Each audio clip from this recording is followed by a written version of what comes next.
오늘은 아이패드에 대해서 이야기를 해볼 건데요. 저는 2012년에 아이패드 레티나 모델부터 시작해서 지금까지 13년 동안 아이패드를 사용하고 있습니다. 최근에는 이제 2018년형 12.9인치 프로 이거를 좀 사용을 하고 있었고요. 여기서 아이패드 M5 모델로 업그레이드 하게 돼서 그 경험을 공유해 보려고 합니다. 그리고 이렇게 업그레이드를 하는 과정에서 리턴을 좀 고려를 하고 있는데 그 이유까지 전부 말씀드리도록 하겠습니다. 먼저 제 상황을 좀 말씀을 드리면 저는 이제 아이패드를 주로 연구 노트 정리 그리고 개인 공부 그리고 논문 읽을 때 주로 사용하고 있습니다. 지금 사실 이 2018년형 이게 지금 3세대 아이패드 프로 12.9인치인데 이거를 한 7, 8년 가까이 사용한 것 같아요. 그래서 여기 보면은 좀 이렇게 흠집도 좀 있고, 제가 케이스는 이 정품 케이스 그냥 하나를 쭉 사용을 했었거든요.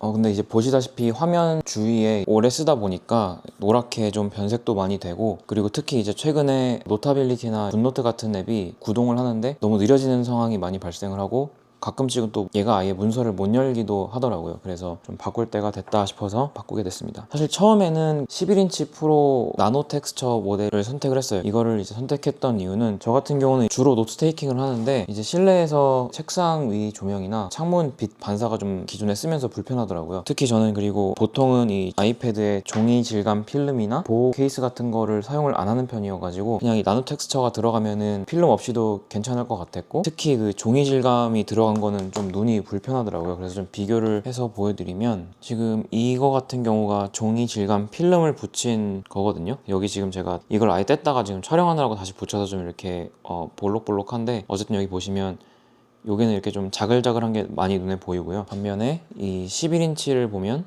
지금 얘는 좀 그런 게 없죠. 그래서 같이 놓고 비교를 해보면 이런 차이가 있습니다. 그래서 확실히 좀 종이 질감 필름이 눈으로 이제 이거를 보다 보면은 좀 이렇게 불편한 경우가 많았어요. 그리고 이제 기존 리뷰들을 보면 나노 텍스처가 들어간 모델이 액정에 좀 스크래치가 잘 난다고 하는데, 저 같은 경우는 사실 제가 아이패드도 그렇고 아이폰도 그렇고 보호 필름을 잘 안 붙이는 편인데 오래 써도 이렇게 스크래치가 잘 안 나더라고요. 이게 7, 8년 쓴 아이패드 모습인데 이게 지금 화면에 잘 보일지 모르겠는데 스크래치가 좀 이렇게 군데군데 있긴 있어요. 근데 이게 그렇게 막 눈에 띌 정도는 아니고, 특히 화면을 켜게 되면은 스크래치는 이제 거의 안 보인다고 보시면 됩니다. 그래서 이런 걸 봤을 때 나노 텍스처가 들어가서 뭐 스크래치가 조금 난다고 해도 일단 잘 나지도 않고 괜찮을 것 같았어요. 그래서 이거를 선택을 했습니다. 그리고 사실 나노 텍스처 같은 경우는 이제 이 옵션을 넣으려면 스토리지를 1TB를 골라야 되거든요. 그거를 고르게 되면은 옵션이 많이 들어가는 거여서 금액이 많이 올라가는데, 좀 비싸긴 해도 어차피 오래 쓸 거니까 하는 생각으로 골랐었습니다. 아무래도 이 기존에 있는 이 12.9인치랑 이 11인치 자체를 이렇게 놓고 비교를 하게 되면 11인치 자체가 사이즈가 작기 때문에 책상에 놓고 노트처럼 이제 쓰기에는 이게 확실히 편하고요. 그리고 무엇보다도 이 나노 텍스처가 들어가기 때문에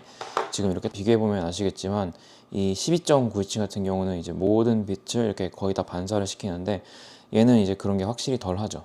지문이 좀 잘 묻긴 하는데 이거는 닦으면 되는 거고, 반사 자체는 확실히 이제 나노 텍스처 들어간 게 좋기는 합니다. 그래서 보시면 반사가 이제 이 정도가 이렇게 차이가 있죠.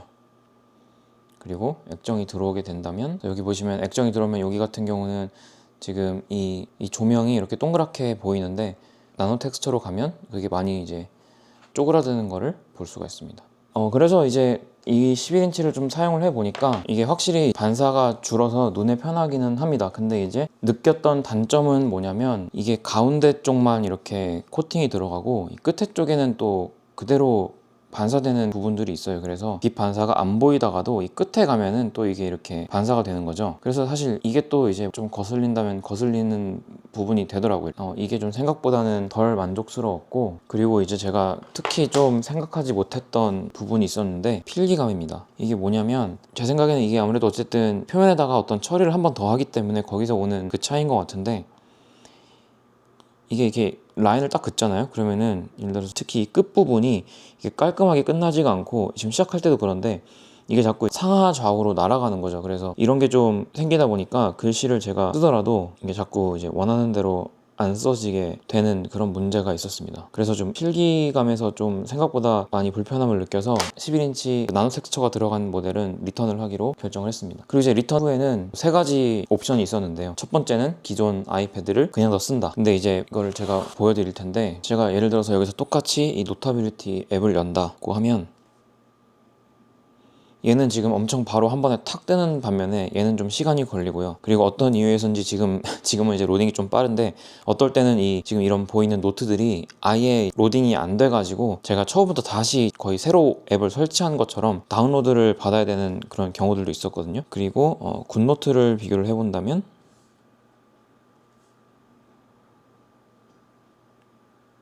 얘 같은 경우는 지금 다시 이제 리프레시가 한번 되고 뜨는 반면에 이제 이 새 아이패드 같은 경우는 이제 바로 로딩이 되죠.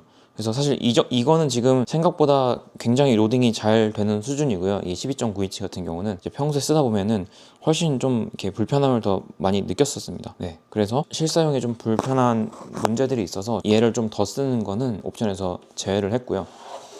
다음 옵션으로 본 게 이제 13인치 아이패드 프로였습니다. 원래는 사실 M4 모델도 같이 봤었거든요. 결론은 M5 모델을 이제 사게 됐는데, M5 모델을 선택하게 된 결정적인 이유는 M4 13인치 아이패드 프로 대비해서 이 기본 램이 12기가로 이제 증가한 점이 가장 컸고요. 이 M5에 AI용 뭐 뉴럴 엔진이 들어갔다고 하는데, 솔직히 그거는 고민에는 사실 큰 영향이 없었습니다. 왜냐면 애플이 뭐 지금 AI를 사실 잘 하고 있는 것도 아니고, 얘를 앞으로 뭐 7년 쓴다 그래서 그게 얼마나 유의미하게 제가 쓰는 용도에 큰 차이를 가지고 올지는 잘 모르겠다는 생각이 들었고요. 특히 이제 M5 신형 모델을 미국에 있는 베스트바이에서 아이패드, 애플 펜슬, 그리고 이 매직 키보드까지 이렇게 해가지고 이 세 가지를 해서 전부 오픈박스로 해서 저렴하게 살 수 있는 기회가 있었어요. 그래서 총 신품 대비 한 400불 이상 절약을 해서 M5 모델을 구매를 할 수 있었습니다. 네, 그래서 이 아이패드 자체에 대해서 간단하게 말씀을 드리면, 아까도 보셨지만 기존에 있는 이 12.9인치와는 비교할 수 없을 정도로 새 아이패드가 더 빠릿빠릿하고요. 화질은 뭐 당연히 좋고요. 얘는 이제 OLED가 들어갔기 때문에 이 LCD 디스플레이가 들어간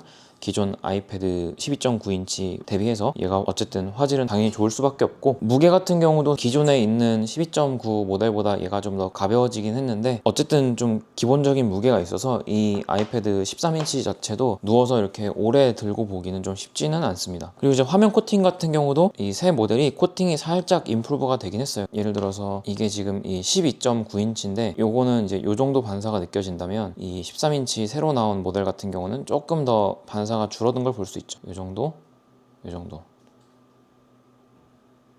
13인치 이제 M5로 봤을 때 좀 그 광원이 조금 더 선명하게 보이는 걸로 봐서는 확실히 이제 이 새로 나온 아이패드의 코팅이 기존 그 아이패드 12.9인치보다 좋다는 것을 알 수가 있습니다. 그리고 또 좋은 점 중에 하나는, 새로 나온 아이패드의 경우는 이 페이스 아이디가 이제 이 오른쪽으로 이동을 했거든요. 그래서 이게 얼굴 인식을 할 때 그 과정이 조금 편해졌어요. 무슨 말이냐면, 기존에 있는 이 12.9인치 같은 경우는 제가 책상에서 이렇게 쓴다고 하면은 이게 얼굴이면은 여기는 이제 페이스 아이디가 이 위에 있거든요. 그래서 얼굴을 이렇게까지 가져가 가지고 잠금 해제를 하거나, 아니면 이렇게 있는 아이패드를 이런 식으로 들어서 잠금 해제를 하거나 그랬어야 되는데, 새 모델 같은 경우는 그냥 이런 식으로 들고 있어도 이제 이쪽에 있는 페이스 아이디 인식을 통해서 훨씬 쉽고 빠르게 잠금 해제를 할 수가 있었습니다. 사실 이 아이패드 본체 자체에서 오는 장점은 이게 답니다. 생각보다 별로 없죠. 근데 이제 단점 같은 경우를 얘기를 해보면, 일단은 이제 가격이죠. 이 아이패드 프로에 120Hz 프로모션 디스플레이가 들어가 있는데, 그게 아니면은 굳이 프로를 안 샀을 것 같기는 해요. 사실 뭐 디스플레이가 OLED든 뭐 미니 LED든 아니면 이제 뭐 기존처럼 LCD든 어차피 저한테는 큰 차이가 없고, 그리고 뭐 반사 방지 코팅이 조금 개선이 된 거 얘랑 비교했을 때 그건 이제 사실 크리티컬하지는 않죠. 근데 코팅에서 오는 차이 때문에 필기감을 기존에 있는 12.9인치랑 새로운 13인치랑 비교를 해보면 이게 조금 더 미끌거리긴 합니다. 이것보다 그 미끌거림을 굳이 비교를 해보자면, 이 11인치 나노 텍스처 코팅 들어간 애가 제일 미끄럽고요. 그 다음이 M4 혹은 M5 스탠다드 디스플레이가 그 다음으로 미끌거리고, 예전 12.9인치 아이패드가 디스플레이 자체는 가장 덜 미끌거립니다. 필기감에서 오는 차이는 좀 그런 게 있고요. 그리고 아까 제가 키보드를 같이 구매를 했다고 말씀드렸는데, 이제 사실 이게 어떻게 보면 게임 체인저입니다. 키보드를 좀 보여드리면, 이 키보드를 이제 같이 구매를 한 게 이번에 이제 아이패드를 좀 업그레이드를 하면서 가장 만족스러운 부분인데요. 아이패드 자체랑 애플 펜슬 프로 그리고 이 매직 키보드까지 해서 약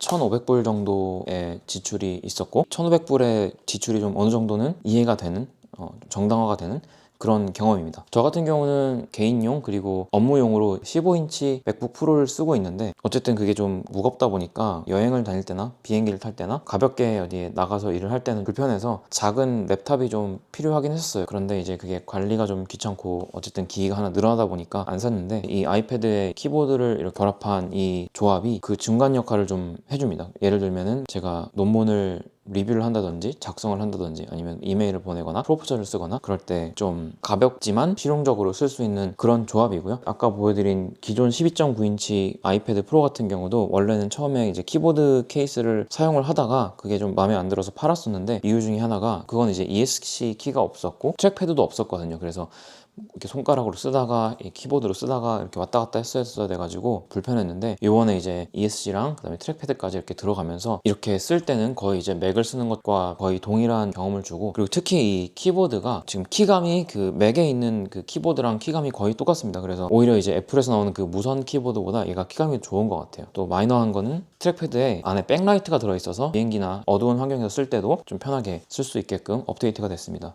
근데 또 이제 키보드 케이스가 되게 좋긴 한데 또 좀 아쉬운 부분이 없지는 않습니다. 예를 들면은 밝기 조절을 한다거나 할 때 소리 음량 조절도 마찬가지인데, 맥 같은 경우는 이걸 좀 미세 조정을 할 수가 있거든요. 무슨 얘기냐면 맥에서는 이 쉬프트랑 옵션을 같이 누른 상태에서 밝기 조절을 하면, 얘 같은 경우는 이 쉬프트 옵션을 눌러도 이게 똑같이 한 칸씩 밝기가 조절이 되는데, 근데 여기서 이제 맥에서 보시면 이제 기존엔 이런 식으로 한 칸씩 조절이 된다면, 쉬프트랑 옵션을 누른 상태에서는 이게 조금 더 미세 조정이 되거든요. 이게 아마 4분의 1씩 조절이 될 건데, 음량도 마찬가지고요. 근데 이 아이패드 키보드 케이스에서는 똑같은 그 동작을 해도 미세한 조절이 되는 게 없죠. 이게 보통 애플이면은 이런 것까지 좀 약간 변태적으로 같이 통일을 하는데, 이거는 그게 좀 안 돼서 좀 아쉬운 부분이긴 하고요. 그 다음에 또 다른 부분 같은 경우는 뭐냐면, 이게 예를 들어서 이거를 지운다고 할 때 딜리트 키를 이제 꾹 누르고 있으면 지우는데 딜레이가 좀 많이 걸리거든요. 근데 이제 이거 같은 경우도 사실 맥에서는 이거를 이제 세팅을 해서 지우는 속도를 좀 빨리 할 수가 있어요. 근데 이제 아이패드에서는 좀 그런 옵션이 없는 것 같고, 뭐 지우는 것뿐만 아니고 같은 키를 계속 누른다고 했을 때 이것도 지금 이런 식으로 똑같은 버튼을 눌러도 반복적으로 써지지가 않습니다. 이게 맥에서의 오는 경험과 조금 다른 부분이어서, 이 키보드가 많이 좋고 어쨌든 편하기는 한데 이런 것들에서 오는 약간의 그 미세한 차이가 있어서 이게 은근 좀 불편한 점들이 없지 않아 있습니다. 이런 부분들이 좀 아쉽다면 아쉽고요. 요새 나오는 맥 같은 경우는 지구본 키를 누르면은 보통 이게 이제 한영 전환이죠. 그리고 커맨드랑 스페이스를 누르면 이런 식으로 이제 스팟라이트가 나오게 되고, 한영 전환의 경우는 컨트롤하고 이 스페이스를 누르거나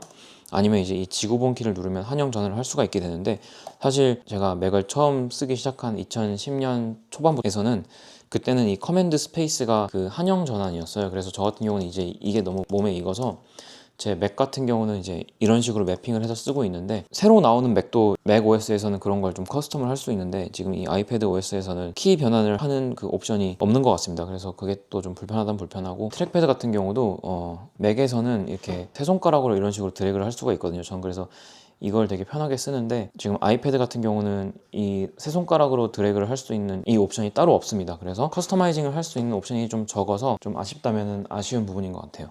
그리고 이제 제가 좀 크리티컬하게 느끼는 건 뭐냐면, 이 상태에서 열기가 좀 불편합니다. 무슨 말이냐면, 이게 이렇게 있으면 이걸 이런 식으로 열 수가 없어요. 이걸 이렇게 해가지고 뭐 손으로 이렇게 벌린다던가 이런 식으로 열어야 되고, 그렇다고 이 가운데를 이렇게 딱 잡고 열기에도 이 펜슬이 여기 있으니까 이거를 이렇게 뭐 어떻게 잘 할 수가 없습니다. 그래서 이게 좀 이 여는 메커니즘이 좀 불편하다. 맥 같은 경우는 여기 이렇게 홈이 파여 있어서 이 부분에 이제 손을 넣고 이렇게 들어 올릴 수가 있는데, 이 아이패드 프로에도 양쪽 어딘가에다가 좀 홈을 저렇게 파서 손이 들어갈 구멍을 만들어서 좀 이렇게 올릴 수 있게끔 만들었으면 어땠을까 하는 아쉬움은 있습니다. 마지막으로 이제 애플 펜슬 이 프로 같은 경우는 사실 뭐 솔직히 별로 할 말은 없습니다. 이거를 이제 꾹 누르면은 햅틱 피드백이 되고, 여기에 뭐 이렇게 포인트가 나오고, 그리고 뭐 지우개를 쓰면은 그림자가 뭐 이렇게 생긴다거나 그래픽 처리는 이거를 좀 되게 유용하게 쓰는 분들이 물론 계시겠지만 사실 저한테는 좀 기믹에 가깝게 느껴지는 부분이긴 하고, 그리고 이제 요즘 나오는 리마커블 같은 노트들을 보면 그건 진짜 필기감이 진짜 좋거든요. 근데 저도 사실은 그거를 좀 고려를 했었는데 제가 갖고 있는 이 맥하고 이제 애플 환경에서 호환성에서의 신뢰도가 아직 충분하지 않아서 리마커블은 제가 이제 옵션에서 제외하긴 했지만, 어쨌든 아이패드 나온 지 15년 정도의 시간이 지났고, 그리고 이제 그동안에 이제 애플 펜슬도 많이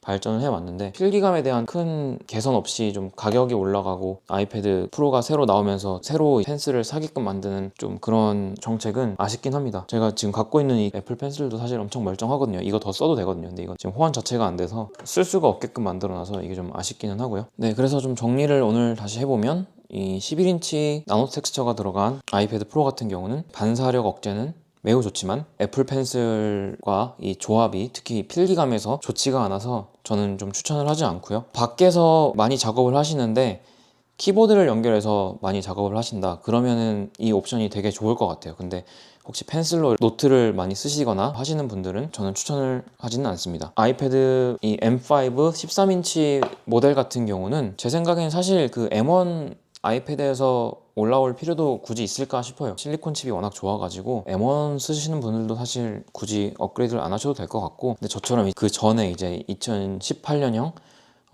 아이패드 프로 12.9인치나 혹은 그 전에 모델을 쓰고 계신 분이 계시다면 그 모델들에서는 올라왔을 때 체감을 하는 부분이 확실히 있고, 특히 이제 이 아이패드만 업그레이드 하는 것보다는 이 키보드 케이스를 좀 같이 가능하시면 구입을 하셔가지고 써보시는 거를 추천을 합니다. 되게 새로운 조합이고요. 사실은 이제 아이패드만 딱 바꿨을 때는 저도 사실 감동이 없을 것 같은데 키보드를 같이 쓰면서 업그레이드 하길 잘했고 또 잘 오랫동안 또 쓸 수 있을 것 같다라는 생각이 들더라고요. 그리고 이제 특히 기존에 15인치 맥북을 쓰시는 분들 이 조합을 고려해 보셔도 좋을 것 같습니다. 네, 이상으로 오늘은 제가 아이패드 프로 M5에 대해서 얘기를 해봤고요. 도움이 되셨으면 좋겠고, 이상으로 영상 마치도록 하겠습니다. 시청해 주셔서 감사합니다.